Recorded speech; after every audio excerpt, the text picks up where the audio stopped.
You are a Bangladeshi citizen, तो आप इसको लेके क्या रिएक्शन देंगे और क्या करेंगे, क्योंकि you are a member of the assembly also. हम कानून में क्या लिखा है हम देखेंगे, कानून से हम लड़ाई करेंगे। हम भी देखा है बांग्लादेश में, बांग्लादेश का आइडेंटिटी है, मेरा बर्थ सर्टिफिकेट भी सोशल मीडिया में बहुत वायरल हो रहा है। हेडलाइन त्रिपुरा में भी लिखा है और दैनिक संवाद में भी लिखा है, तो वायरल हो। बाकी जो सोशल मीडिया में बहुत वायरल हो रहा है। सो ओनली मेरा के लिए नहीं, मैंने देखा हमारा चीफ मिनिस्टर वो हमारा MP सर विप्लव जी का ID कार्ड और उनका बर्थ सर्टिफिकेट भी वायरल हो रहा है।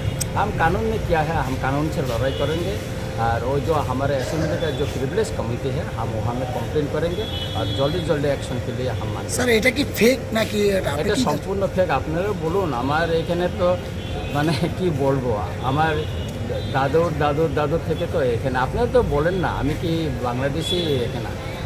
এখন কথা হচ্ছে কি এটা কোথায় ওরা পেয়েছে, কোথায় কী কে বানিয়েছে, এটা বানিয়ে এটা ভাইরাল করেছে, সেটা খুঁজে বাইর করার জন্য আমি কেস করব। আইনের মাধ্যমে আমি লড়াই করব।